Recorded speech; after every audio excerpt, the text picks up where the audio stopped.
Qué bueno. Muchas gracias. A usted. Voy a compartir la pantalla para empezar el tema de hoy.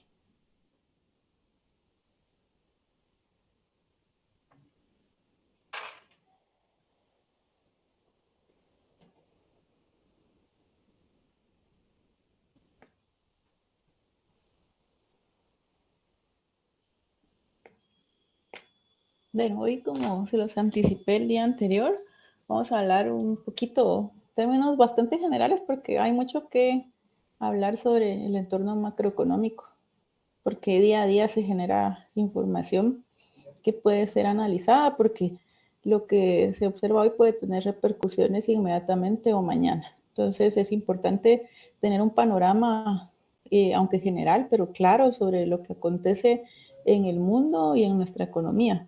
Por ello es que este análisis yo lo divido en dos partes, en el entorno macroeconómico a nivel internacional, porque es importante considerar ciertos choques que pueden afectar nuestra economía, y una segunda parte donde ya se aborda el tema específico de la economía interna, es decir, el caso de Guatemala.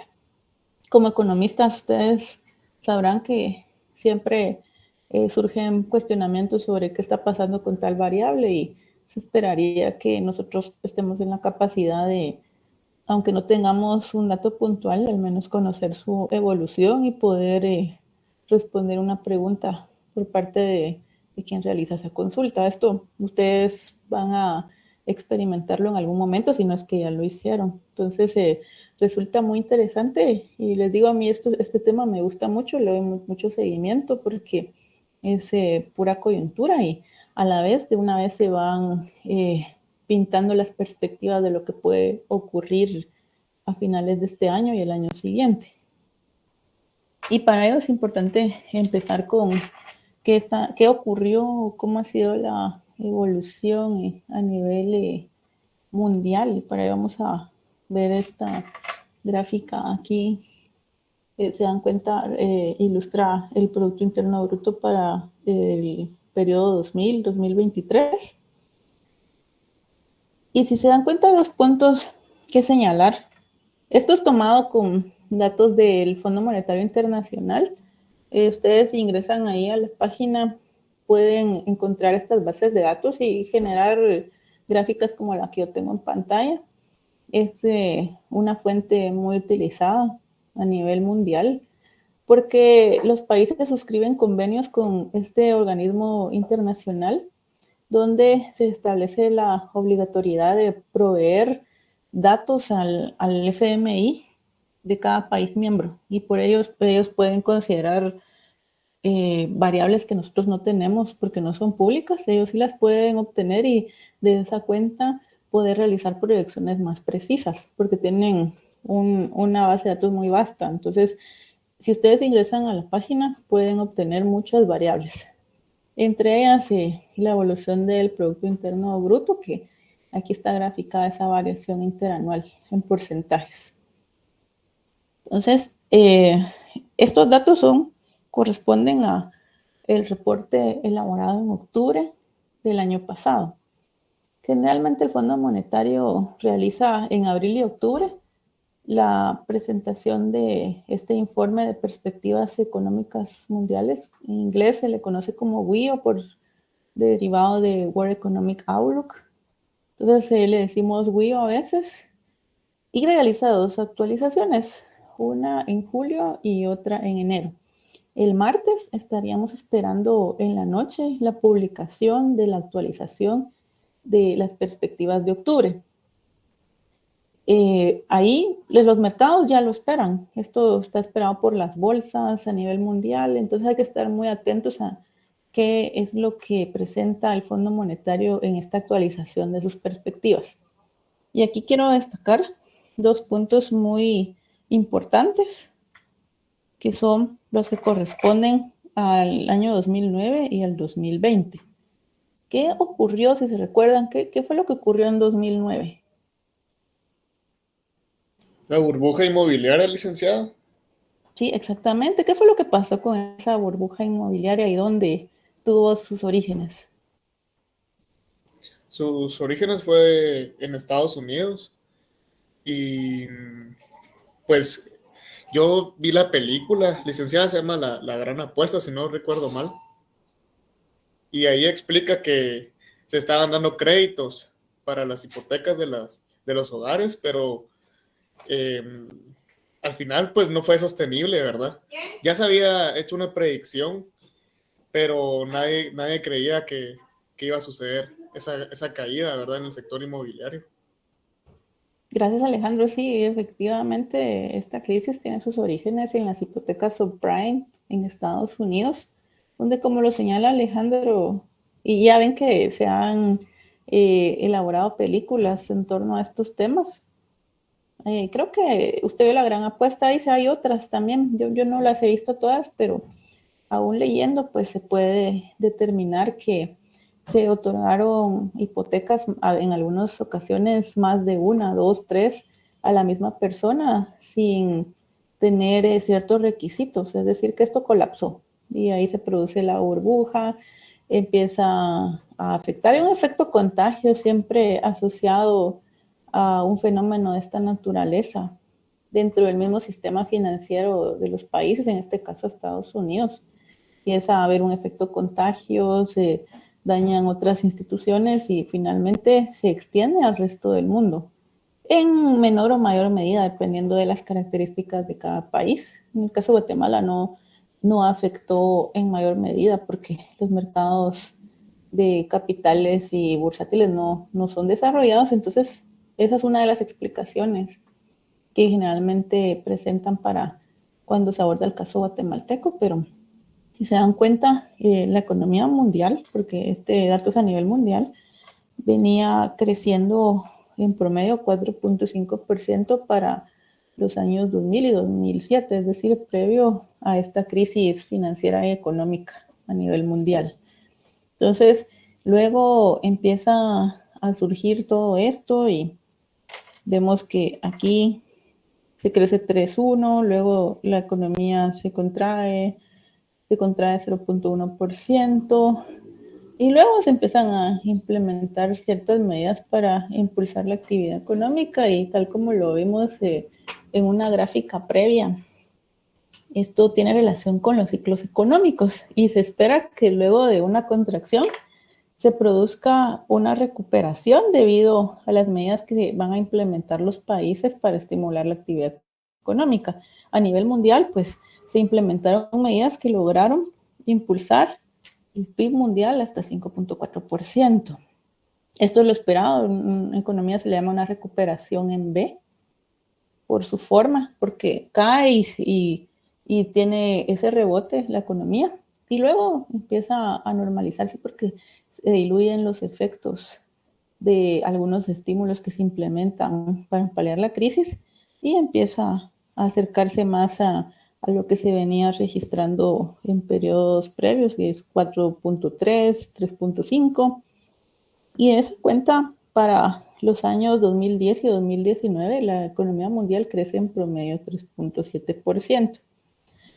Hablábamos de lo que ocurrió en 2019, la economía ya venía siendo afectada por algunas decisiones, principalmente relacionadas con el gobierno de Donald Trump, que tuvo ciertas disputas comerciales con sus principales socios comerciales, con China y la zona del euro.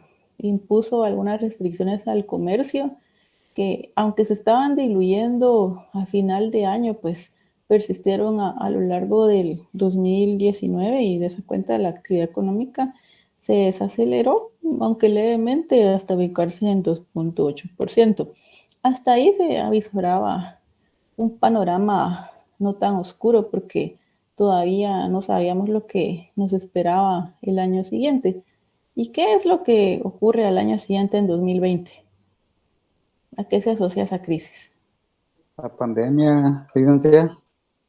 Sí, a la pandemia, al COVID-19, que surge particularmente en el primer trimestre. Sí, Alejandro. Licenciada, una pregunta. Al ver esta gráfica, digamos que como pues se nota que va subiendo y bajando. ¿No es recomendable en estos casos hacer un empalme o así se podría analizar bien la gráfica. Es que, digamos, me dio duda eso, ¿verdad? Lo de si se podría hacer un empalme aquí. Cuando habla de empalme, ¿a qué se refiere? Digamos de que como... bueno, pero es que el empalme es cuando cambia digamos, De base. de base, sí es cierto, sí, tienes razón. Estos Pero datos están estandarizados porque los publica el Fondo Monetario Internacional, entonces lo estandariza para el mundo porque ellos son los que proveen estos datos y hay otros entes que también realizan estos cálculos, pero sí, empalme se hace cuando, por ejemplo, se cambia año base para las cuentas nacionales o para la inflación, entonces cuando queremos llevar hacia atrás los datos, ¿verdad? Porque no son comparables una base con la otra. Entonces, cuando se quiere ir hacia atrás, se hace un empalme. En este caso, se espera que la economía no sea una línea horizontal, sino que tenga ciertas fluctuaciones a lo largo de su tendencia. Y ese componente cíclico que por ahí señalaba María Isabel es justo lo que vimos en una simple gráfica anterior sin considerar datos reales. Entonces sí se espera que ocurra esto, ciclos, alzas y bajas. ¿Por ahí alguien más? Sí, a usted, Alejandro. ¿Alguien más? Creo que había levantado la mano por ahí. No sé, licenciada, iba a decir algo, pero creo que no se relaciona tanto, entonces mejor la bajé. Bueno, entonces usted me dice más adelante, tal vez cuando toquemos otra variable. Bueno, entonces, ¿qué ocurre con el COVID? Porque hasta inicios del 2020, yo recuerdo que todavía se realizó el Super Bowl ahí en febrero, no se tenía idea de lo que estaba pasando. Fue más o menos en marzo donde empieza a hablarse de que hay contagios de este virus, porque inicialmente ni nombre tenía. Más adelante, la Organización Mundial de la Salud pues le asigna el nombre de COVID-19 y la declara incluso pandemia por su rápida propagación. Pero, ¿qué ocurre aquí? Que cuando hablábamos en las clases previas de que como consecuencia de los contagios y de evitar la propagación con ese objeto, se empiezan a cerrar las economías. ¿Qué choque esperaríamos en este caso? Porque generalmente hablamos de choques de oferta y de demanda, tanto positivos como negativos para la economía. ¿Qué estaríamos esperando que haya ocurrido? ¿O qué fue lo que vimos? Porque esto sí es muy reciente. ¿Qué piensan? Durante el cierre, dijo, ¿verdad, Rick? Sí. Un choque negativo por el lado de podría ser de la demanda y también de la oferta. ¿Por qué sería de ambos? ¿Alguien más?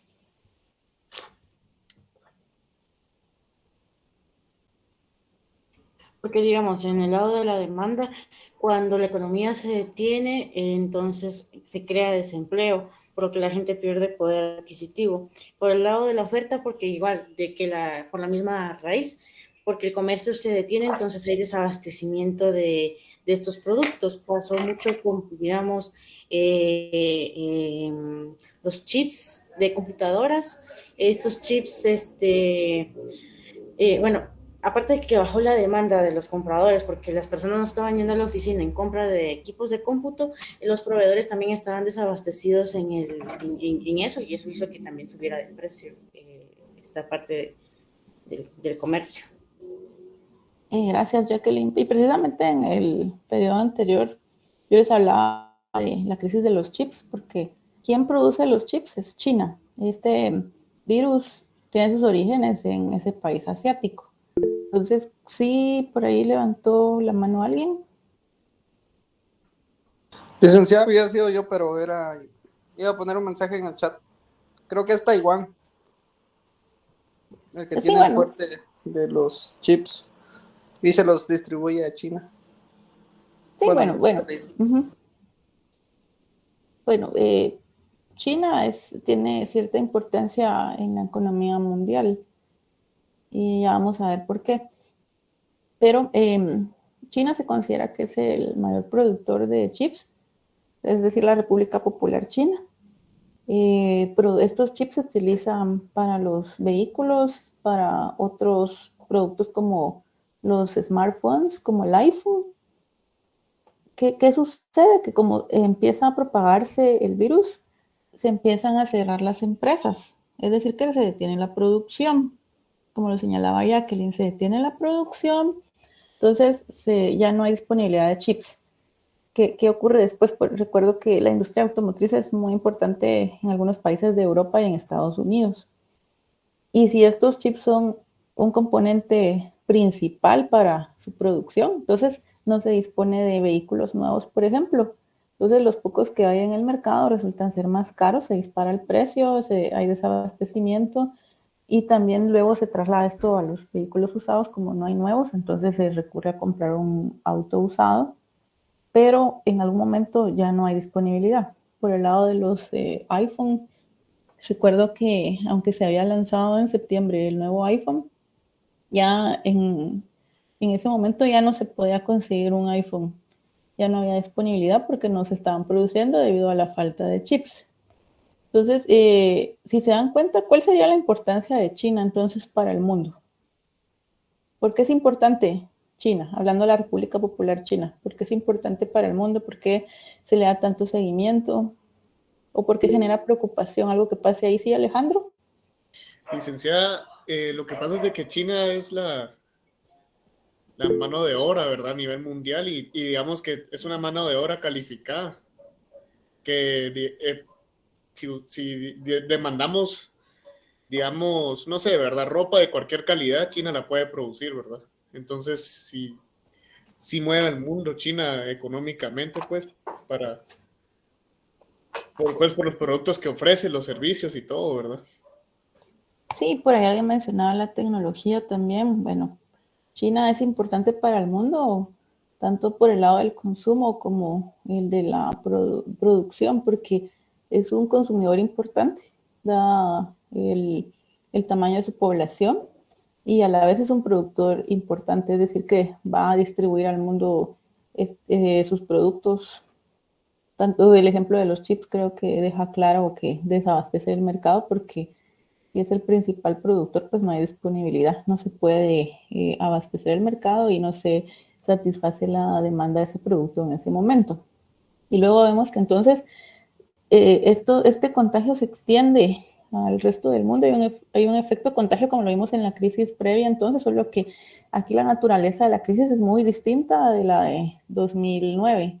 2009 era una crisis que se originó en el sistema financiero. Aquí es una crisis de salud muy difícil de anticipar un choque de esta naturaleza, porque surge, no se detecta rápidamente porque hasta que se propaga es que se pueden ver, de hecho no se tenía ni idea de cómo se propagaba, existían muchos temores al inicio, entonces las economías también se cierran, el resto del mundo se cierra, generalmente hay unos cuantos países no cierran sus fronteras, pero la mayoría sí lo hace.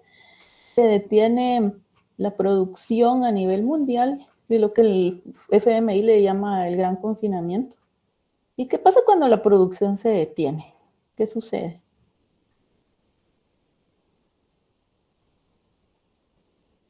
¿Qué otra variable se ve afectada?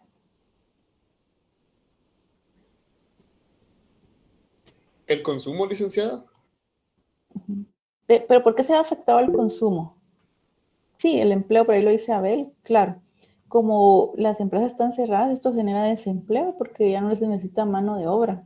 Se detiene la producción, entonces la fuerza de trabajo ya no puede ser empleada. Y ahí es cuando afecta el consumo, porque si las familias dejan de percibir ese ingreso muy importante para subsistir, imagínense, no para, es para subsistir, es una necesidad básica. Sí, la inversión también, por supuesto, nirvana, pero particularmente quiero aterrizar en el consumo, de que como hay desempleo, no hay un ingreso para las familias, y si no hay ingreso, se empieza a desacelerar el consumo. ¿Cuánto dijimos que representa, por ejemplo, para Guatemala el consumo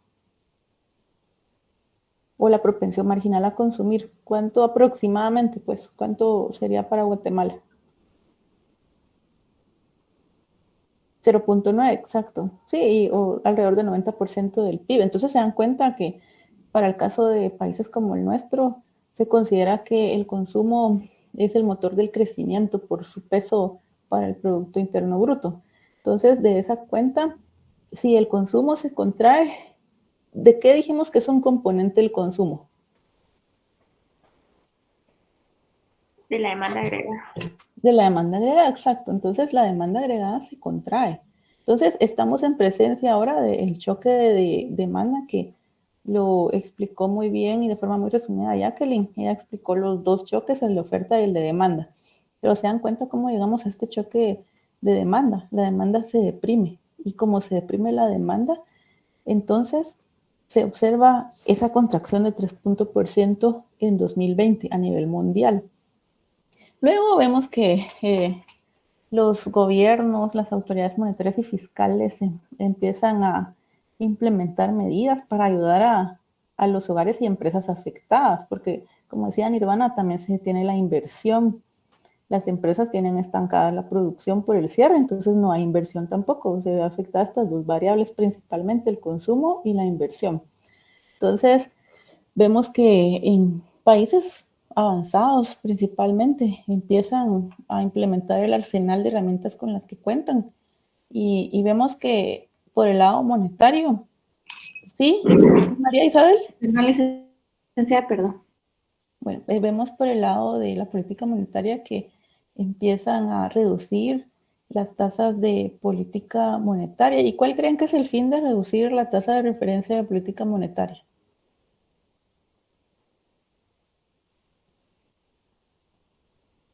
¿Por qué razón es que los bancos centrales deciden hacerlo bajo una situación de crisis económica?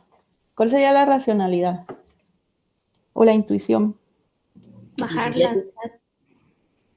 ¿Por qué las bajan?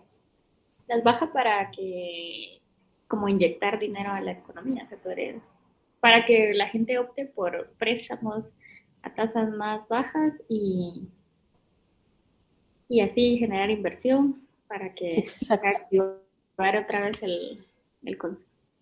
Exacto, es para abaratar el costo del financiamiento o dejarlo a cero, porque se pretende que los agentes económicos dispongan de esa liquidez, que no resulte costoso. Entonces, la baja en las tasas de interés para estimular el crédito y a la vez el consumo y otras variables relacionadas. Y también otro factor que luego contribuye es que en esta era, pues ya estamos en la era de las innovaciones, la ciencia ha avanzado mucho. El descubrimiento de una vacuna era prometedor, de hecho así fue. Se trabajó rápidamente, los países invierten en este descubrimiento, en su distribución y de esa cuenta se dispone de varias vacunas para evitar la propagación, es decir, minimizar los síntomas, los efectos y por eso luego a raíz de estos estímulos, porque también en países como Estados Unidos, incluso Guatemala, otorgaron dinero en efectivo, es decir, subsidios para que la gente pudiera consumir. Y como les decía, para subsistir, porque en muchos casos la gente estaba muriendo de hambre. Entonces, actividades o sectores como restaurantes y hoteles se paralizaron completamente. En el periodo anterior alguien señalaba que sí se estimuló los pedidos a domicilio, pero yo les señalaba que qué pasaba con los meseros o con los hoteles, que donde sí se necesita estar presentes para poder tener un ingreso. Entonces, de esta cuenta al otorgar subsidios, porque aquí también hubo un subsidio por desempleo, entonces se puede ayudar a esos agentes económicos a subsistir en ese momento y generar consumo. Luego se descubre la vacuna, permite entonces retornar a la presencialidad y reactivar estos sectores que resultan importantes e intensivos en el contacto físico.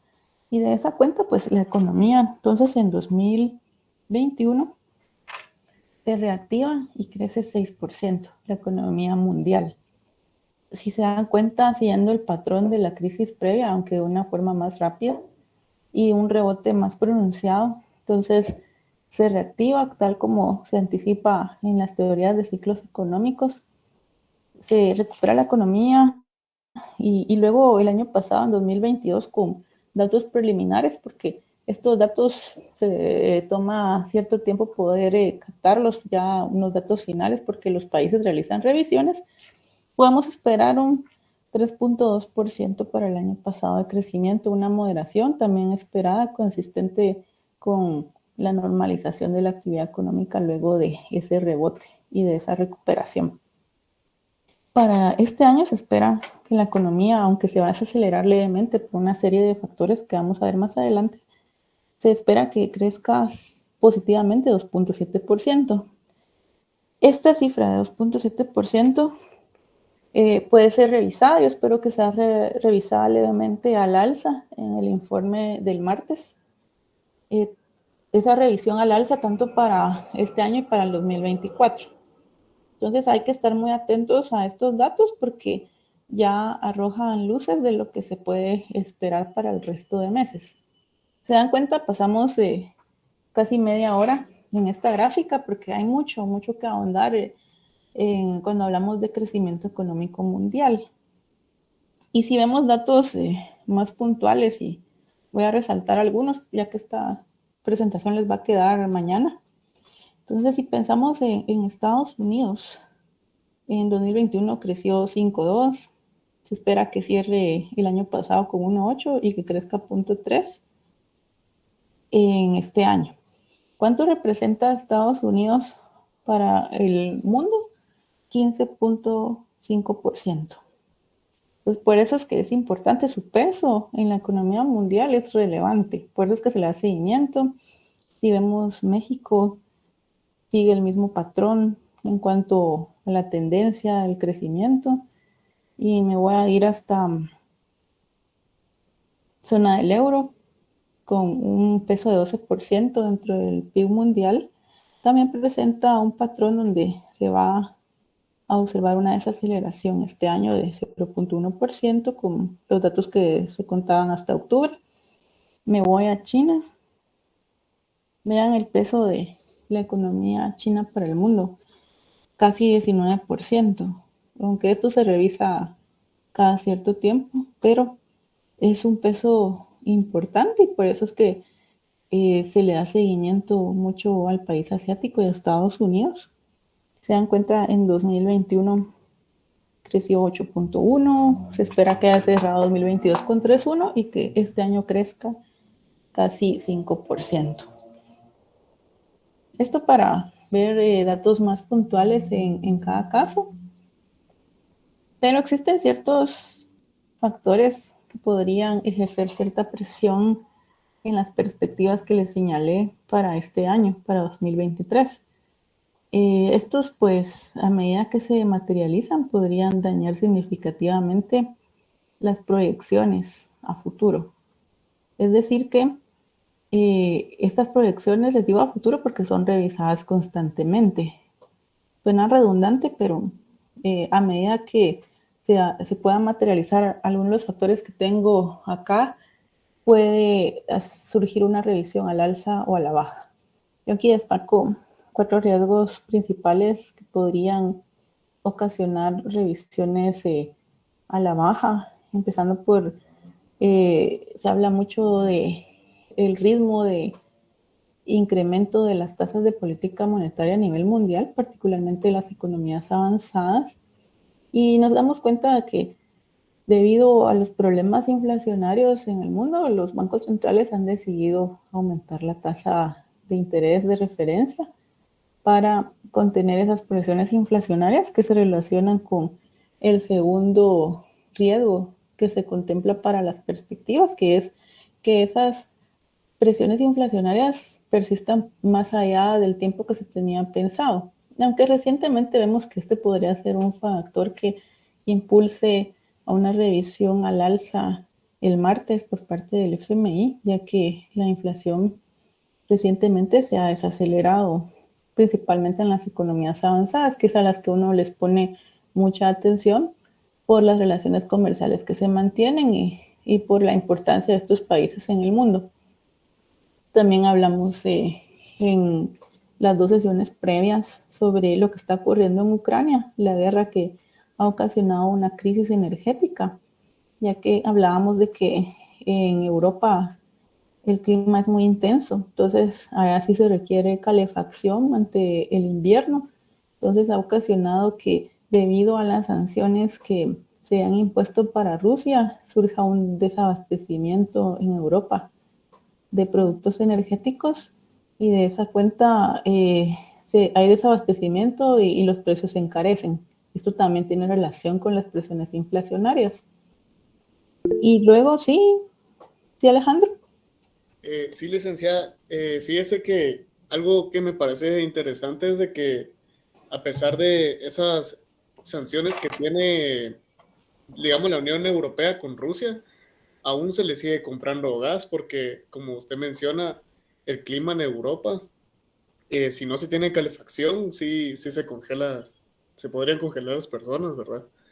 Pero me parece, digamos, también interesante que Rusia, o sea, sí, realmente sí es importante a nivel mundial, ¿verdad?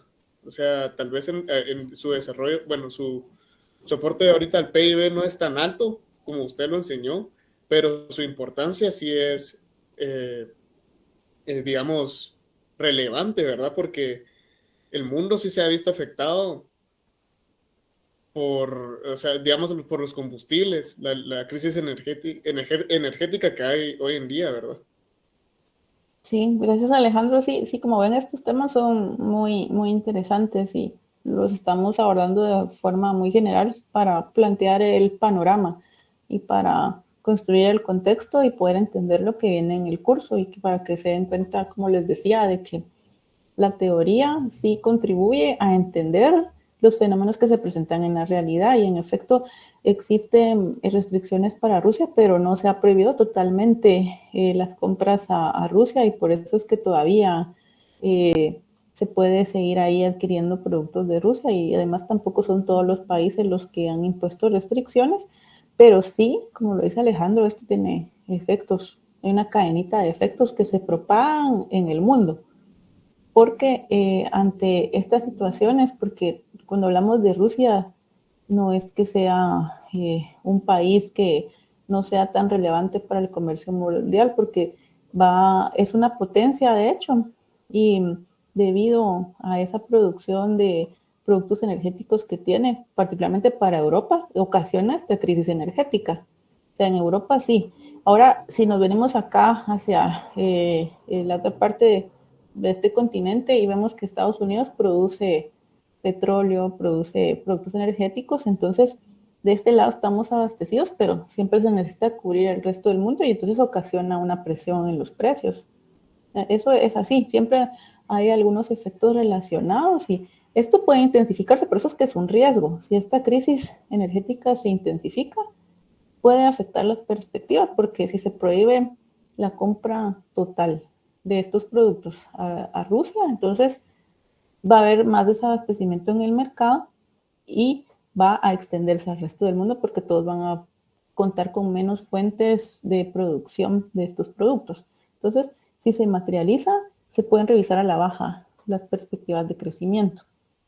Entonces, si se dan cuenta, como lo dice Alejandro, hay aspectos muy interesantes que se pueden ahondar o que pueden ser temas de investigación más adelante. Podemos considerar algo de esto en los ensayos, pero más adelante hablaremos de eso. Creo que es muy prematuro. Y finalmente yo destaco aquí el caso de China. Ya hablábamos del peso de China para el mundo, por eso es que un menor crecimiento de China puede golpear al resto del mundo. Ahí la importancia de considerar también variables relacionadas con otros países, principalmente de los que ya les platiqué un poco. Y si hablamos de inflación a nivel regional, hablando de forma muy general, porque cada caso va a tener sus particularidades, y aquí tomando el grupo de economías avanzadas en color amarillo, vemos las metas de inflación para este grupo de países avanzados, Estados Unidos, zona del euro, Reino Unido y Japón, 2%. Generalmente en las economías avanzadas su meta de inflación es 2%. En este caso, porque son países seleccionados, son los que yo considero más importantes. Y en color azul vemos el ritmo inflacionario registrado para diciembre del año pasado. Son datos bastante recientes porque los datos de enero los vamos a tener hasta febrero. Entonces, es importante considerar siempre datos recientes para que el análisis pueda ser más amplio y más realista. Un análisis muy rezagado no puede contribuir mucho al análisis, sobre todo si hablamos de perspectivas, es decir, de lo que viene, que es lo que como economistas es importante poder anticipar el futuro para implementar medidas. Es decir, que con lo que está ocurriendo, la variable que se registró en este caso de diciembre ya no se puede hacer nada, pero sí se puede hacer en lo que viene.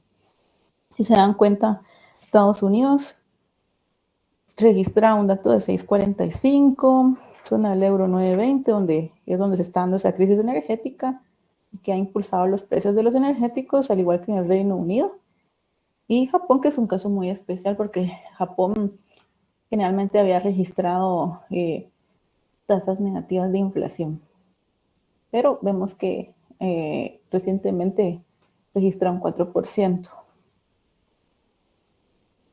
Licenciada, ¿cómo es posible que una economía tenga una inflación negativa? Si para que haya una economía sana debería tener una inflación positiva. Sí, bueno, gracias Jacqueline. Esa pregunta es muy interesante también porque sí se puede registrar tasas donde se muestre desinflación, un proceso desinflacionario. Todo depende y esto pues tiene relación, como lo dice Jacqueline, con el crecimiento económico. Tendríamos que ver también otras variables y discutir qué es lo que está pasando en Japón, porque este tipo de países tienen fundamentos macroeconómicos distintos al resto del mundo. Sus políticas son más orientadas al aspecto social. Entonces eso es fundamental para poder comprender por qué. Posiblemente en países como Japón pues se pondere más el bienestar social, es decir, menores precios que un crecimiento económico más elevado. Esto es un caso muy particular, les decía, sí se presenta incluso tasas de interés negativas. Entonces, son casos de estudio muy interesantes que también se pueden abordar y aquí es para ir despertando un poco la curiosidad. Les decía, les anticipaba que hay mucho que hablar al respecto aquí. Hay mucho en qué ahondar. Yo aquí presento un panorama general, pero para ya despertar el interés y que surjan preguntas como la que Jacqueline plantea, de cómo es posible eso. Es posible debido a los fundamentos macroeconómicos de Japón. Sí, Jacqueline, le queda un poquito claro. Sí, licenciada, gracias, perdón, es que estaba anotando, pero gracias, ya me quedó más claro. Sí, o sea, esto hay mucho que investigar. Podemos hablar aquí solo de Japón en una sesión, pero son casos que son útiles para entender la evolución de crecimiento e inflación en las economías, porque lo importante es conocer cada economía antes de empezar a implementar reformas o medidas para contribuir al bienestar social, que es lo que estamos tratando de hacer en el curso, sentar las bases para conocerlo, porque todavía es un curso intermedio. Y creo que al final de la carrera, pues, no se logra descubrir del todo qué ocurre con el caso de Guatemala, pero sí deja mucha intuición la carrera y ya hay una motivación para seguir profundizando en algunos aspectos en los que cada uno se quiera especializar. Pero vemos el caso de economías emergentes seleccionadas que tengo en pantalla. China, 1.8 por debajo de su objetivo inflacionario, que es 3%, pero si vemos casos como Rusia, México, Colombia, Perú, Brasil y Chile, estos países registraron en diciembre tasas de inflación por arriba de sus metas de inflación, que se ilustran en color celeste. Cuando ven un color así diferente es porque tienen un rango de inflación. Es decir que, por ejemplo, México, si se dan cuenta, está señalando que se espera que la inflación se ubique entre una meta entre 2 y 4%. Como es el caso de Guatemala, que lo tengo aquí abajo, en el grupo de países centroamericanos y República Dominicana, Guatemala tiene una meta de inflación que establece un rango de tolerancia. Es decir, que la meta de inflación para Guatemala, muy importante tener estos datos siempre, es de 4% más menos un punto porcentual. Es decir, que si lo digo en otras palabras, la meta de inflación podríamos decir que es de entre 3 y 5%. Todos los casos, Honduras, Guatemala, República Dominicana, Nicaragua, Costa Rica y El Salvador, se ubica por arriba de las metas de inflación, debido a todo lo que está aconteciendo en el mundo. Aquí quise tomar el caso particular de... ¿Sí, Alejandro? Licenciada, una pregunta. Yo me acuerdo que usted mencionó que actualmente estamos en un ciclo de recuperación, ¿verdad? Sí. Y es que a veces me cuesta entender eso. ¿Por qué a pesar de que hay una inflación pues a nivel mundial, como usted lo enseñó ahorita con los países, con la mayoría de países, cómo es que funciona una recuperación cuando la economía o sea, hay una inflación? Pues no sé si me doy a entender bien. O sea, usted dice cómo podemos estar ante la presencia de presiones inflacionarias altas Y mostrar una recuperación. Ajá. Bueno, estamos aquí. Aquí lo tengo en datos anuales. Estamos dejamos atrás 2022, o sea, si se dan cuenta, nos ubicamos en esta parte. Voy a borrar aquí. Nos ubicamos en esta parte. Ya, ¿por qué decía yo fase de recuperación? Porque se toman esas alzas y bajas alrededor de la tendencia. Entonces tendríamos que hacer los cálculos para obtener los ciclos económicos.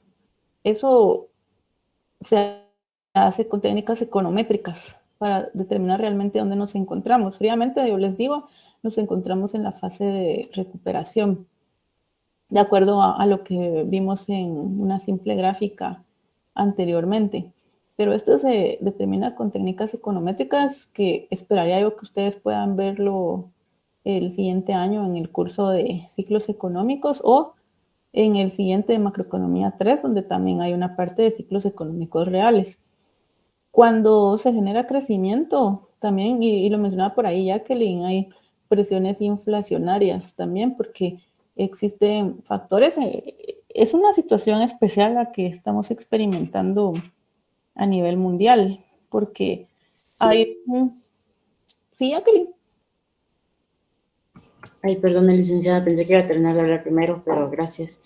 No, yo le iba a consultar también si no tiene que ver eso de que como la oferta, bueno, el consumo y la demanda empezaron a aumentar, eso crea una inflación y por eso es que a la vez los entes bancarios centrales de los países están tratando de como frenar un poco la economía, de enfriarla, para que a través de estas tasas de interés, para que baje también la inflación, porque eso como que depende de la demanda, ¿no?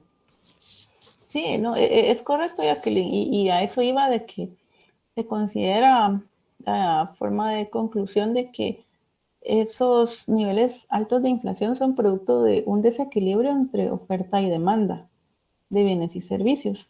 Es decir, que debido a que existe un desborde de la demanda, la oferta no fue capaz de satisfacer toda esa demanda, impulsó los precios, que luego empeoró con la guerra en Ucrania. Todo esto empeoró porque afectó el precio internacional del petróleo y el petróleo tiene relación con combustibles, costos de transporte y una serie de efectos que hemos visto que no sigue la cadenita, ¿verdad? ¿Hasta dónde? Pues es cuestionable, depende de quién estemos hablando, de qué país, ¿verdad? Entonces, sí, en efecto, Jacqueline, hay un desequilibrio entre oferta y demanda que mantiene la inflación en niveles elevados. Reducir la inflación tiene un costo.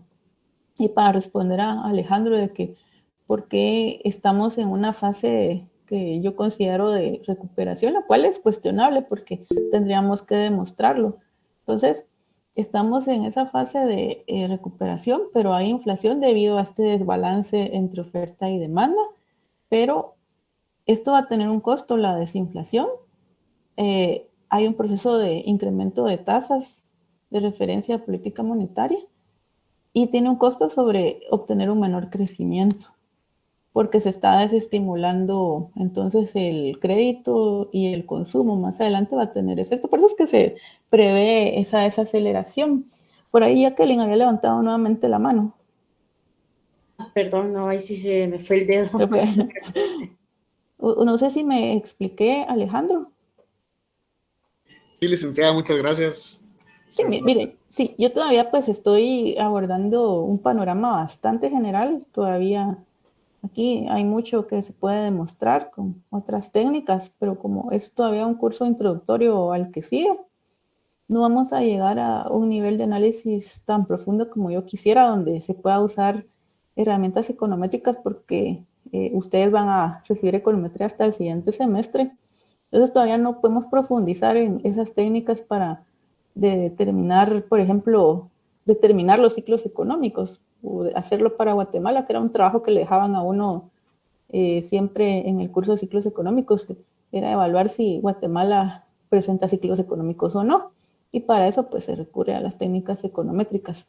Entonces, qué bueno que ya se estén ustedes preguntando todo esto, porque esto pinta un panorama muy bueno para mí, porque hay mucha intención de poder profundizar en ciertos temas muy importantes para la macroeconomía, lo cual la verdad es satisfactorio oír ese tipo de preguntas de parte de ustedes y se pueden materializar en algún trabajo de investigación que puede ser publicado. De hecho, yo esperaría que considerar algunos temas en los ensayos. Todavía no voy a hablar del ensayo, siento que es muy prematuro, pero se puede considerar ciertos temas puntuales para dar ideas y escribir un poco y poder publicarlos. La facultad ya va a sacar una revista, o yo a veces puedo publicarlo en otros medios, en otras revistas importantes del país, y podemos trabajar en algún momento más adelante algún trabajo conjunto. Ya con esta lluvia de ideas, pues pinta para eso. Y sí toco yo el tema aquí específico de las avanzadas porque me parece también muy interesante por todo lo que ustedes ya planteaban, lo que decía Alejandro, lo que decía Jacqueline, de ese proceso desinflacionario. Y por eso aquí agrego una fica más, el de las tasas de interés para las economías avanzadas. Lo ven en la parte inferior de la pantalla. Y en la parte superior vemos la evolución de la inflación. Ya no solo vemos el dato para diciembre, sino la evolución desde 2017 con datos proyectados para 2023. Estos datos proyectados también los he tomado del informe de perspectivas del FMI de octubre. Inflación generalmente no se actualiza en enero, así que seguiríamos pensando en esos datos porque no tiene muchas variaciones. A veces podrían señalar algún cambio en las perspectivas, pero serían casos muy particulares que podría ser de las avanzadas. Entonces, si se dan cuenta, cuanto a la evolución de la inflación en Estados Unidos, zona del euro, Japón y Reino Unido, vemos que en Estados Unidos, que es este color azulito, desde medio año, la inflación empieza a desacelerarse constantemente, continuamente, es decir que vemos una caída desde junio, desde julio, 6 meses consecutivos de reducciones en la inflación, es bastante optimista y de hecho por eso se espera que continúe esa evolución hasta este año. La Fed, el Banco de la Reserva Federal, el Banco Central de Estados Unidos, ya ha anticipado que la inflación va a seguir reduciéndose debido a las medidas que están adoptando y que en 2024 ya se ubicarían cerca del objetivo de inflación de 2%. En el caso de Reino Unido y zona del euro, en noviembre y diciembre se registraron reducciones en la inflación. Y en todos los casos, Japón, que yo les decía que es un caso especial, pero que también se le da seguimiento, se espera que las tasas de inflación caigan y que se vayan aproximando poco a poco a sus metas. Y vemos que esto es resultado de, en parte, en gran medida, porque de esas decisiones, luego de haber mantenido tasas de interés de política cercanas a 0% y en el caso de Japón 0.1 negativo. Y ahí Jacqueline me preguntaría cómo es posible que un país tenga una tasa de interés negativa cuando hablamos de política monetaria, y es siempre orientado a estimular el crecimiento. Una pregunta recurrente, pero países como Japón lo hace porque ponderan el aspecto social.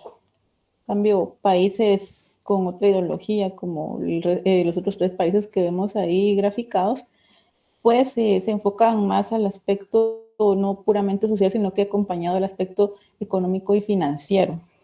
Entonces vemos que luego de haber mantenido en niveles históricamente bajos las tasas de interés, los bancos centrales, para combatir la inflación que se venía registrando poco después del punto más álgido de la pandemia, pues entonces vemos que incrementan las tasas de interés para, como ustedes decían, recoger liquidez en el mercado y de esa forma empezar un proceso desinflacionario, es decir, una moderación de las tasas de inflación. Entonces, perspectivas en cuanto a inflación son optimistas. Aquí destaco el hecho de que esto ha sido reflejo de que la energía y los alimentos se han reducido, particularmente en los últimos meses del año pasado. Y si quiero profundizar en el caso de Estados Unidos, porque es nuestro socio comercial más importante, aquí se ilustran esos ajustes en la tasa de interés de política monetaria. Y vemos que luego de haber mantenido en 0%, cerca de 0% la tasa de interés, Estados Unidos maneja un rango para la tasa objetivo de fondos federales. En ese momento, lo que marqué se ubicaba entre 0 y 0.25. Está graficado el límite superior, es decir, el 0.25. Entonces vemos que cuando, producto de todo lo que ya platicábamos de la reactivación económica, como consecuencia de la distribución de las vacunas, los estímulos que tienen que ver con esta parte, monetarios y fiscales, entonces vemos que se tiene que empezar a normalizar la política monetaria, es decir, incrementar la tasa de interés para restringir las condiciones crediticias y de esa forma recoger liquidez del mercado, y se realiza una política súper agresiva, restrictiva, gran medida, y de esa cuenta el ajuste para el 2022 desde marzo hasta diciembre es de 425 puntos básicos, es decir, 4.25% se incrementa la tasa. Esto es importante porque vemos cómo las autoridades toman decisiones inmediatamente para combatir estos efectos adversos para la economía, porque decisiones que se toman hoy en cuanto a política monetaria tienen cierto rezago, no se expanden rápidamente dentro de la economía. Tiene que pasar cierto tiempo para que se observen los efectos. Si no se actúa hoy, entonces va a demorarse más la economía en reaccionar a medida que se demore esa reacción. Y aquí esto es súper reciente, esos son datos para el cuarto trimestre del año pasado, publicados hoy. Por eso les digo que es muy importante darle seguimiento no solo a variables nacionales, sino a las internacionales, porque es Estados Unidos el socio comercial más importante. Dada la relación comercial que tenemos, pues puede afectar las exportaciones y es una variable muy importante. Y vemos aquí la evolución del PIB trimestral para Estados Unidos desde el cuarto trimestre del 2009. Voy a hacer un zoom en esta parte porque es muy interesante observar los efectos para el crecimiento económico gringo de la pandemia del COVID-19.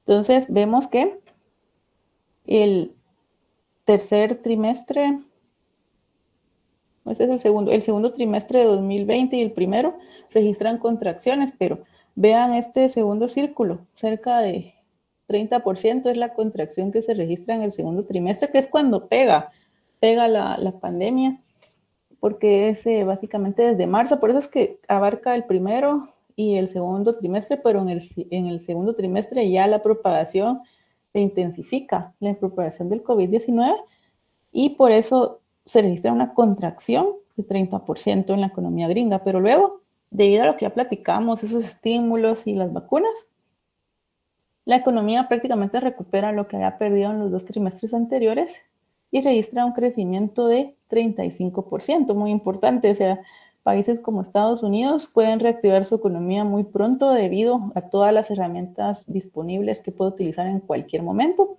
Yo aquí he hablado solo de algunas, pero hay muchas de las que podríamos hablar, pero lo que me interesa, les decía, es empezar a relacionar esos efectos para cuando ya estemos viendo la teoría macroeconómica.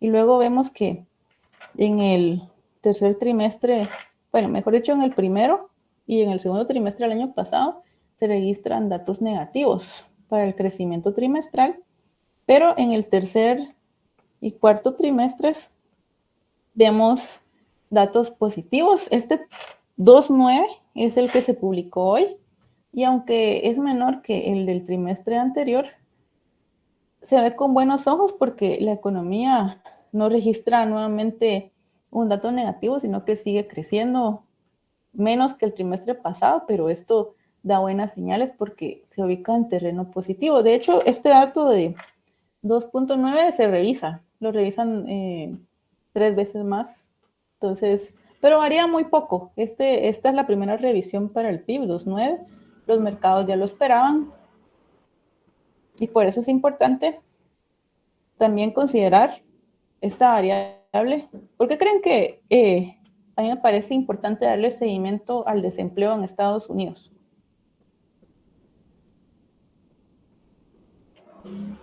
Por los inmigrantes. Sí, La exacto, cuestión de Nirvana. las remesas, que Exacto. es una gran parte de la economía guatemalteca. Sí, exacto. Hemos visto que se le da seguimiento, y por eso es que aquí está graficado no solo la tasa de desempleo total estadounidense, sino que la hispana, que es donde podrían ser ubicados los connacionales que residen de forma ilegal en Estados Unidos. Y es porque ellos envían flujos de divisas por concepto de remesas familiares, y esto contribuye a otorgar disponibilidad de liquidez a los hogares, que luego se traduce en consumo, y a través del consumo es como puede estimular el Producto Interno Bruto, no directamente, como les explicaba en la clase previa, no las remesas como tal, sino el efecto que tienen sobre el consumo o la inversión.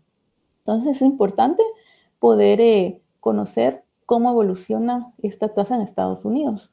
Y vemos aquí que previo a la pandemia, por aquí, Estados Unidos registraba tasas históricamente bajas. Cada mes yo veía que se producía un nuevo récord en cuanto al nivel de desempleo, porque seguía reduciéndose previo a la pandemia. O sea, las condiciones económicas eran muy favorables en Estados Unidos. Y Jacqueline.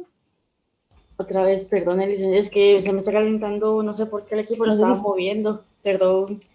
Ah, bueno, no tenga pena. Entonces, vemos que las condiciones eran muy favorables en Estados Unidos, tanto, y se reflejan aquí en esta variable tan importante, pero luego con los efectos de la pandemia, pues ya vimos que les decía que le pegó al empleo, entonces hay mucho desempleo y se alcanza una tasa de desempleo en la economía estadounidense cerca de 15%, y para el caso hispano cerca de 19%.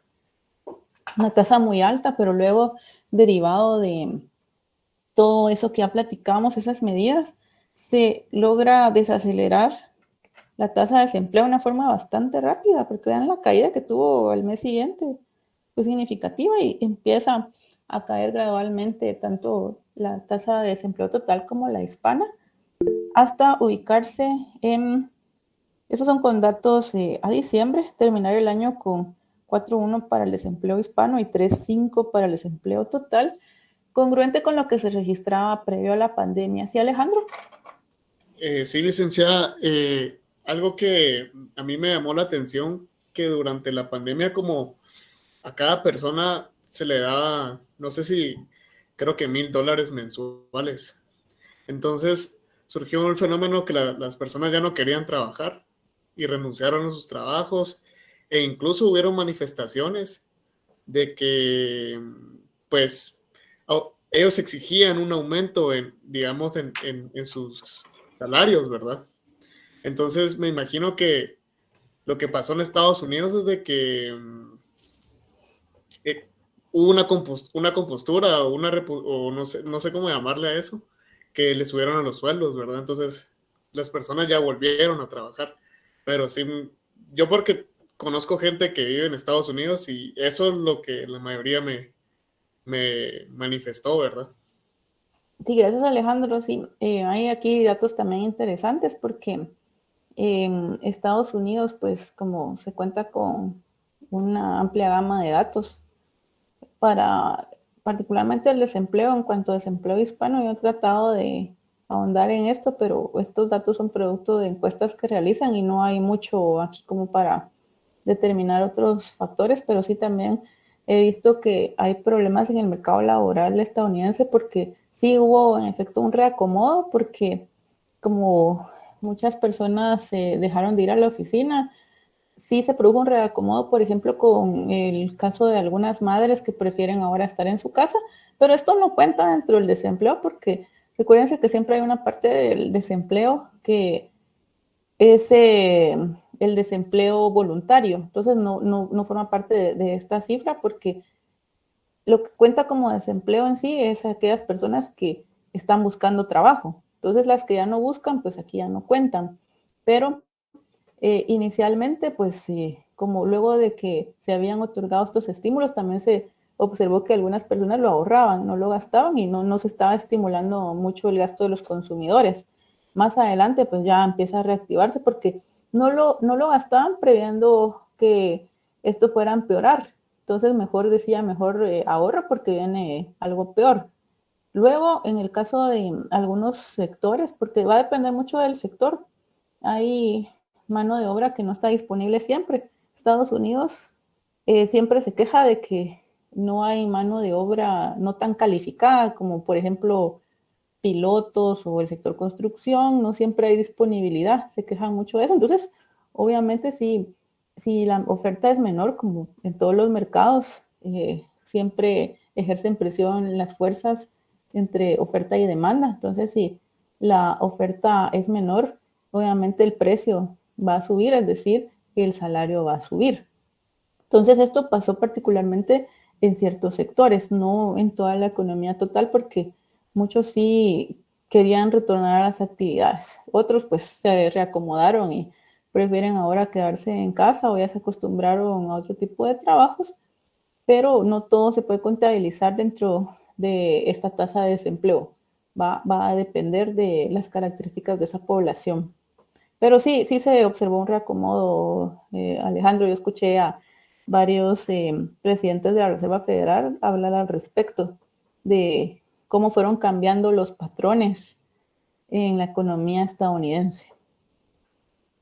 Sí, no sé si le quedó claro, Alejandro. Sí, licenciada, muchas gracias. Muy amable. Y es que en Estados Unidos también, imagínense, podemos hasta tener datos de generación de empleo. Esto en Guatemala, por ejemplo, no es posible. Entonces, ahí se observa siempre y hasta tienen expectativas del mercado. A veces la noticia del día es que se crearon tantos puestos de trabajo, pero fue menor a lo esperado. Hasta eso se puede analizar allá. Acá no, pero lo importante es que Estados Unidos sigue creando puestos de trabajo. Entonces todavía hay una holgura en el mercado laboral.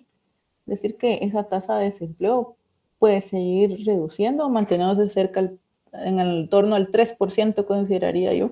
Y si ven los sectores más favorecidos en diciembre fueron ocio y alojamiento, atención médica, construcción, asistencia social, que son intensivos en contacto físico. Esto es muy interesante también. Y culmino con esta gráfica ya para terminar la clase de hoy, de materias primas, de petróleo, que también se le da seguimiento y hablábamos de la crisis energética, de cómo puede influir en el precio del petróleo. Aquí está graficado desde 2015, el precio diario. Y lo que tengo acá es el precio del petróleo WTI, que es el que se le da seguimiento en Estados Unidos. Para Europa es el Brent, pero al que le damos seguimiento acá en Guatemala es al WTI, porque es el del mercado estadounidense. Entonces vemos aquí evolución. Y yo preguntaba también en el periodo anterior qué les llamaba la atención de lo que circulé, que también es muy interesante ese punto en el tiempo. Que el precio, el petróleo bajó de precio, licenciada. ¿Sí, Nirvana? Eso del petróleo sucedió cuando fue el tiempo de pandemia y no hubo mucho movimiento vehicular. Aquí en Guatemala se percibió el precio del galón casi a 20 quetzales, 22 quetzales, o sea, fue una baja histórica, pero fue porque la gente ya no se movilizó. Sí, en ese momento, como estaba cerrada la economía, pues no había consumo de combustibles. De hecho, éramos pocos los que salíamos a trabajar. Yo le daba mucho seguimiento desde el inicio a toda la pandemia por lo que le doy seguimiento. Yo veo coyuntura más que todo, entonces éramos pocos los que circulábamos en algún momento. Pero por ahí Cristian dice algo muy interesante, que se observa un precio negativo. ¿Por qué creen que se observa un precio negativo en ese punto que en efecto está asociado a la pandemia? Porque eso es una pérdida, licenciada. ¿Y por qué sería una pérdida? Digamos que como ha perdido su valor, ¿verdad? Digamos, porque que ya no, digamos que en ese entonces ya no era un bien necesario, pues, porque no se utilizaba. Pero tendrá lógica económica observar un precio negativo, ¿sí, Jacqueline? Sí, eso es porque se pagaba para que se llevaran el combustible, lo que usted había comentado al inicio. Entonces, por eso es que da negativo, porque en dado caso, tal vez, digamos, cuando hay bueno, yo siempre he trabajado en ventas, entonces cuando algo no se vende, prácticamente queda como paralizado y no hay como que una pérdida, una ganancia como tal. Pero cuando, digamos, como en este caso, que se está pagando, pues ya está habiendo una pérdida, porque ellos están dando ese flujo de dinero. Sí, no, y Jacqueline lo experimenta con ventas. Entonces, cuando un producto está ocupando mucho espacio en las bodegas, ¿qué resulta más barato, Jacqueline? Como se pagan impuestos porque el inventario Ajá. esté ahí en las bodegas, a veces los productos se van con pérdidas, es decir, se van al precio muchísimo menor de lo que están, O o se los van a regalan, ¿verdad? Sí, también. A Ujú. veces Sí, hay ofertas 2 por 1, están regalando un producto, ¿verdad? Entonces es por eso. Entonces yo iba a dejar esto de tarea para discutirlo mañana, pero me lo respondieron en el primer salón también. Entonces lo que ocurrió aquí es que está asociado a lo que dice Jacqueline. Hay un costo de mantener el producto en bodegas, costo de almacenamiento. O sea, se pagan los almacenes, imagínense cómo guardar tanto petróleo. Sale más caro pagar ese almacenamiento, tener ese producto ahí que nadie lo está demandando porque está cerrada la economía, o sea, no sirve de nada. Sale más caro tenerlo ahí. Entonces, ¿qué pasa? El precio se vuelve negativo porque sale más barato regalarlo, deshacerse de él. Por eso es que se registró ese día un precio negativo. Ya se dan cuenta las consecuencias y no, si lo vemos sin intuición, decimos eso no es lógico, pero ya pensando en la relación que tiene con la variación de existencias y lo que discutíamos en las sesiones previas, vemos que entonces sí tiene su explicación y tiene su lógica de que se registre ese punto en el tiempo, un precio negativo asociado a los costos de almacenamiento. Entonces luego vemos evolución, vemos cómo la crisis en Ucrania afectó el precio en ese punto de 2022, pero recientemente, porque esta gráfica está al 20, pero no ha variado mucho en estos días, por eso no la actualicé, pero vemos en esta parte que sube y baja, lo que sube un día cae el otro, mucha volatilidad en el mercado de petróleo asociado a lo que está ocurriendo en Ucrania y a la demanda de China. Porque si China sigue cerrando para evitar contagios, porque ellos implementan la política de cero tolerancia al COVID, el consumo de petróleo se reduce. Entonces eso genera mucha incertidumbre y por eso muchas fluctuaciones en el precio internacional. Y con esta gráfica concluyo la parte externa. Mañana tenemos clase en la primera hora. De hecho, ya, si se dan cuenta, agregué a todos en el primer horario también para que todos puedan ingresar sin problemas. Tendríamos clase en el primer periodo. Generalmente todos se van conectando alrededor de las 6.